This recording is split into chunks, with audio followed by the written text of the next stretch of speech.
Assalamualaikum warahmatullahi wabarakatuh.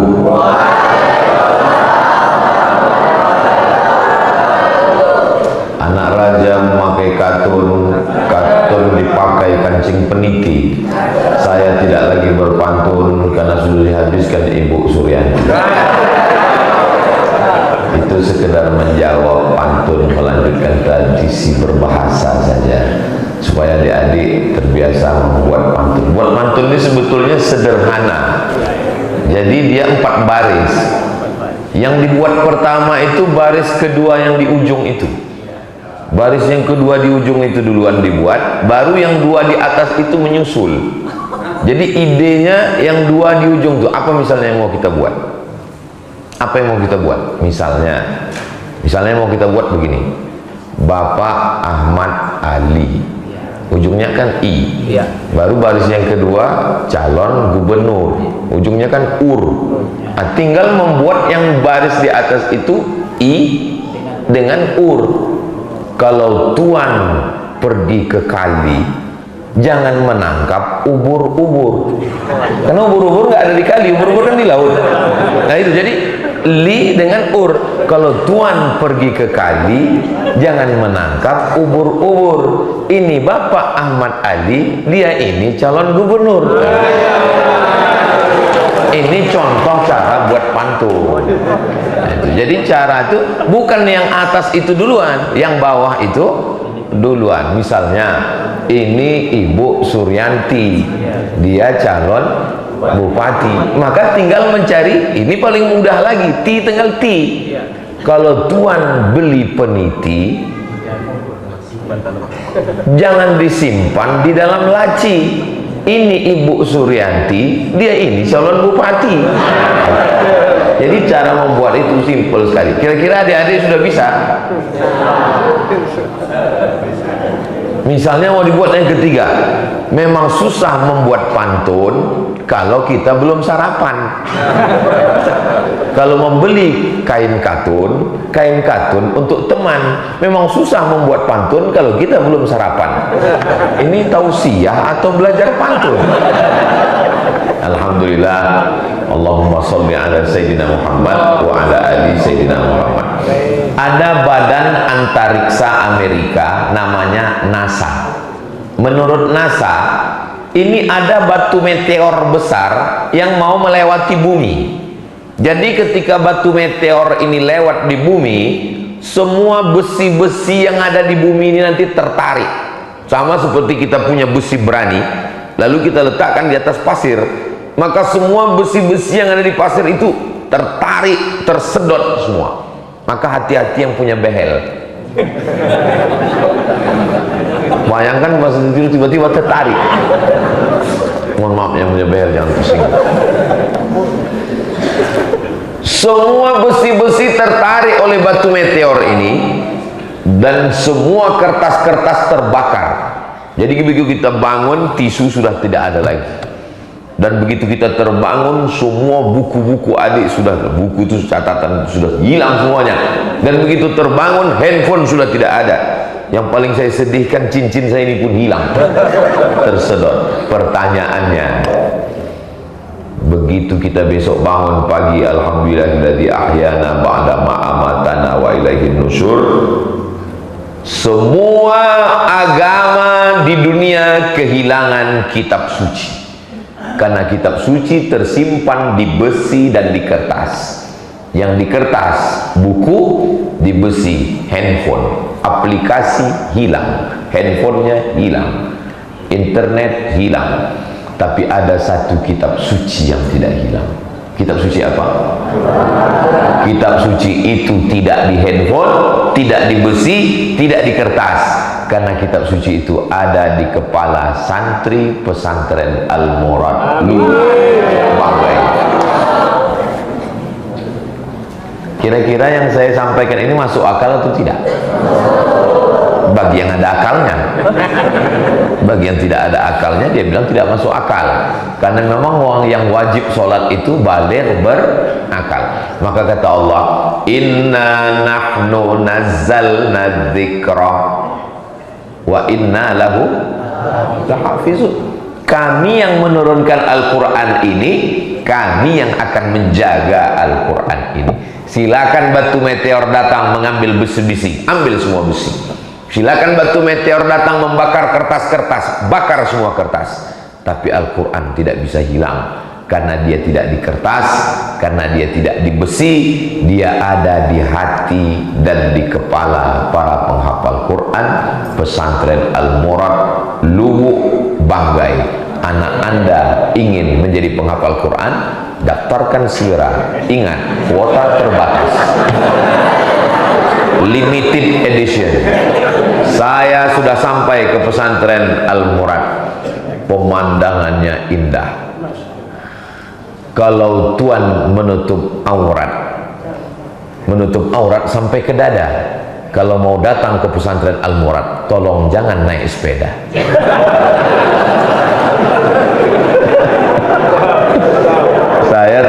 Saya kemarin sore kan buat podcast dengan Pak Mat Ali. Yang saya pikirkan waktu Bang Mat Ali bilang, besok kita subuh di sini Ustaz. Mudah-mudahan jangan naik sepeda. Soalnya subuh kan. Alhamdulillah naik mobil sampai kemari. Kalau menurun pulang insya Allah. Tapi ngeri juga kalau pulang naik sepeda. Apalagi remnya blong. Langsung mandi pagi ke laut. Yang pertama, Quran tidak akan pernah hilang karena dia dijaga oleh Allah Subhanahu wa Ta'ala. Yang kedua, Allah mengatakan kami yang menjaga Al-Quran. Allah itu satu atau banyak? Qul huwallahu ahad. Tapi kenapa dia katakan di situ kami? Banyak. Menurut ahli tafsir, Allah mengatakan banyak karena Allah menyertakan manusia.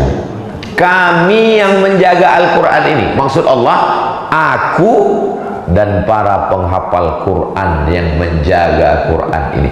Kira-kira satu rombongan dengan Pak Ahmad Ali senang atau tidak? Senang. Satu rombongan dengan pejabat senang atau tidak? Senang. Ini bukan satu rombongan dengan pejabat, satu rombongan dengan Allah Subhanahu wa Ta'ala.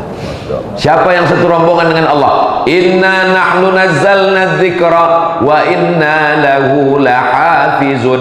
Kami yang menjaga, kata Allah. Aku dan para penghafal Quran yang menjaga. Ustaz, tapi saya nggak ngapal Quran. Kalau kau tidak penghafal Quran, menikahlah dengan penghafal Quran. Tapi saya sudah punya istri, Pak Ustaz. Kalau istrimu tidak penghafal Quran, anakmu menjadi penghafal Quran. Tapi anak saya sudah besar semua, nggak sanggup menghafal Quran, Pak Ustaz. Anakmu tidak penghafal Quran, cucumu penghafal Quran. Saya nggak ada anak, saya nggak ada cucu, Pak Ustaz. Kau punya uang, kau buat pondok pesantren tempat orang menghafal Quran. Saya nggak punya uang, Pak Ustaz, mati aja. Banyak kali alasannya.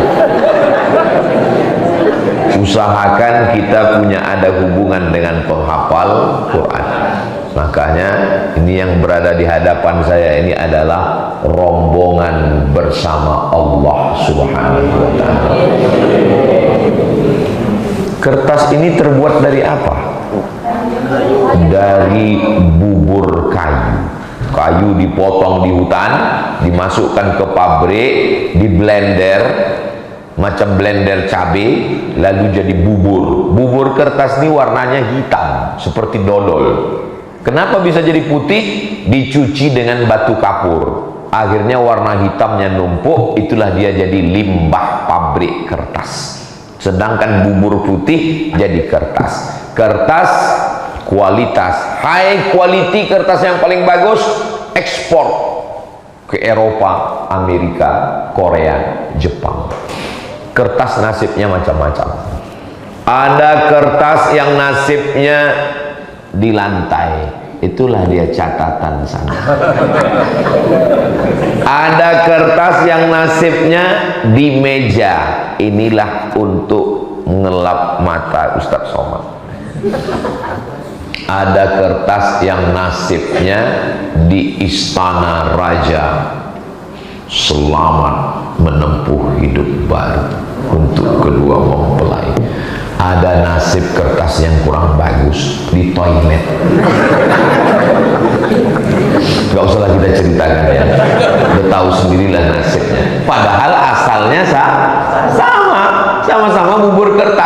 tapi nasib lain-lain.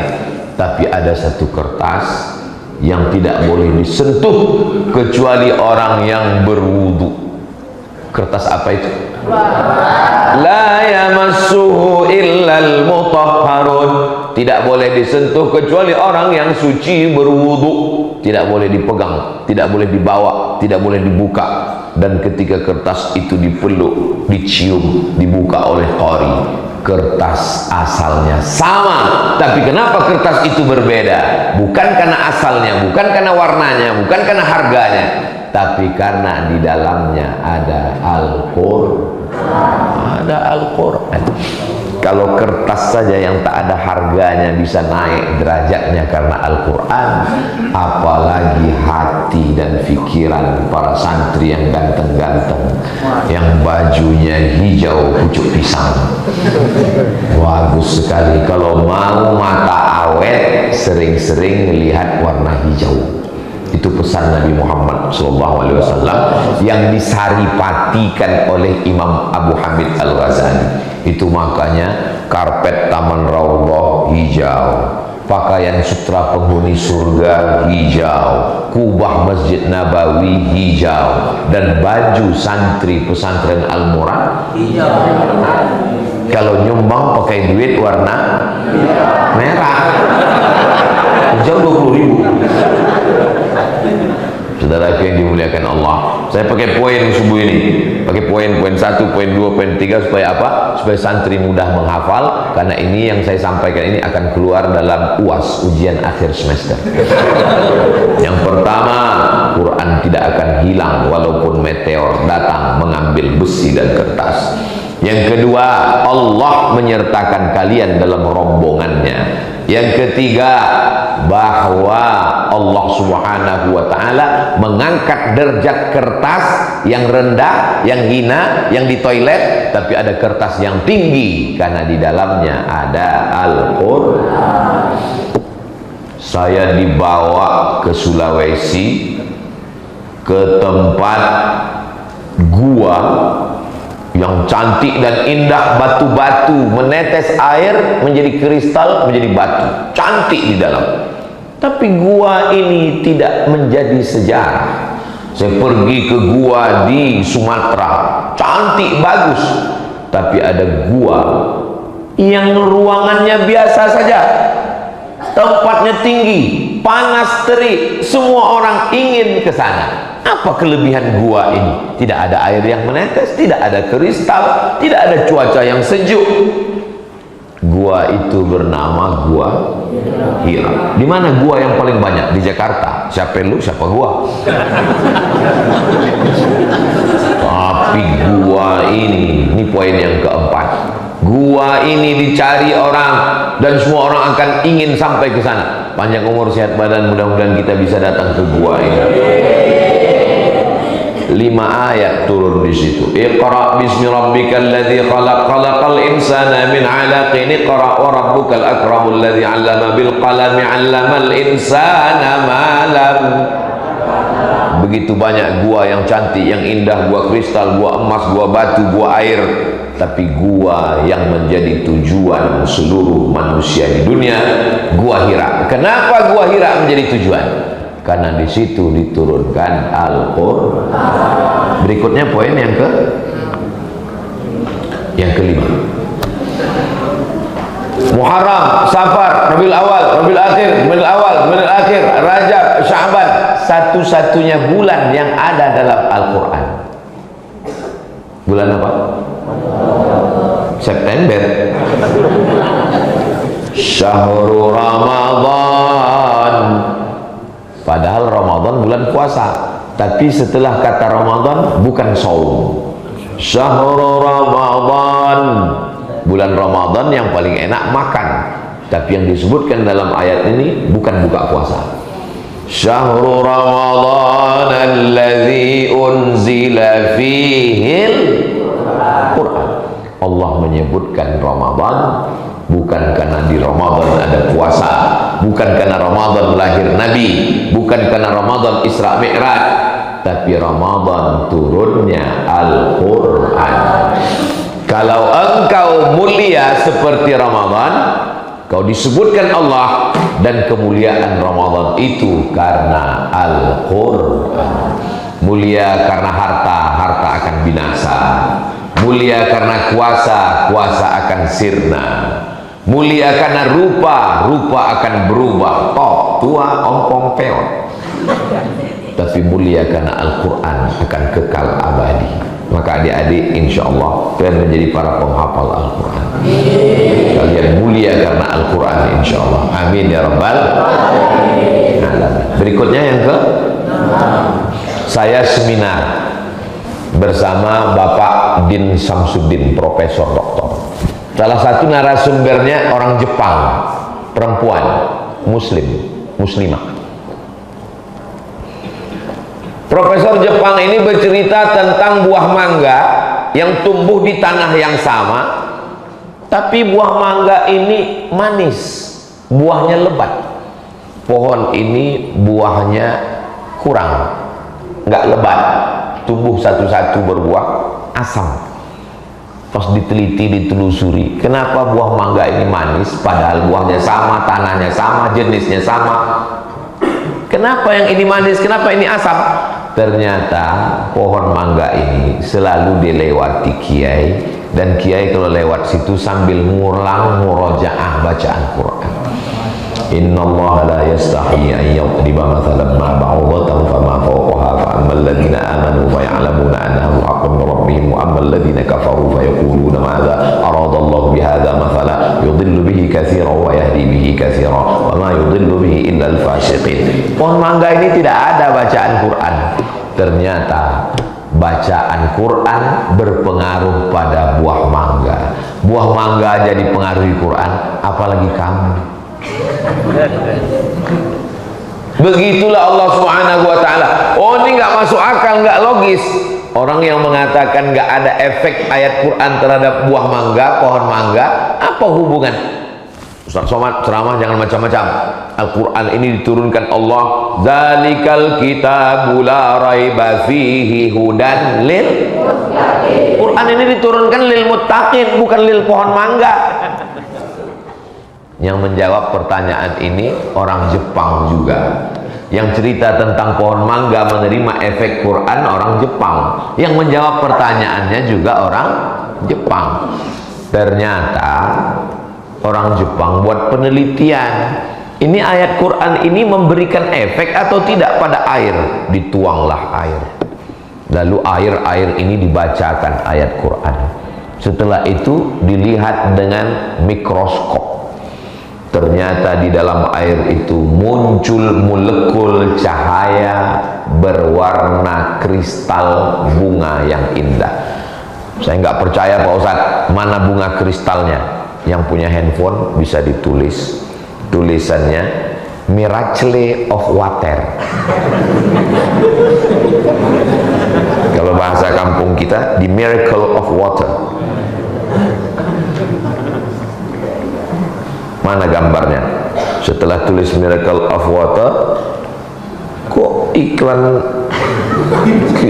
iklan skincare?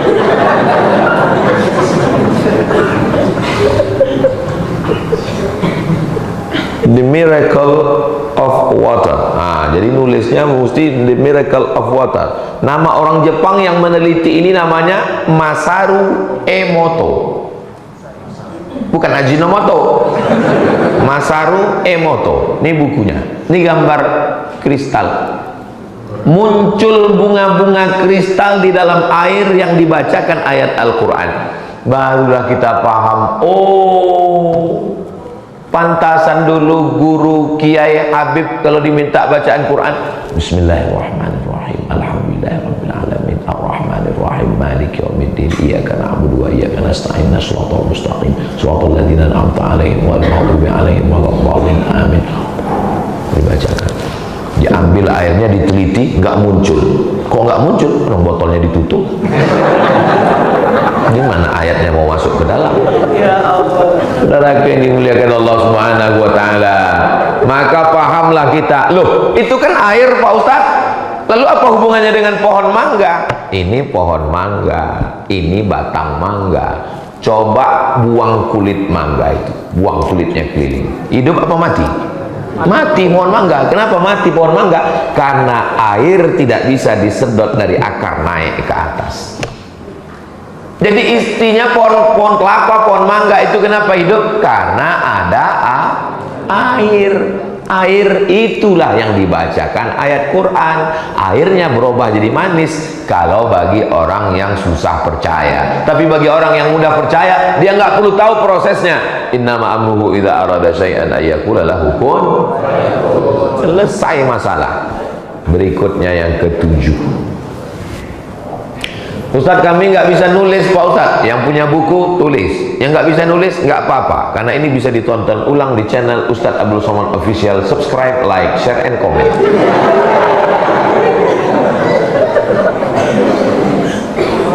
Ada acara jalan-jalan ke Moskow, Rusia.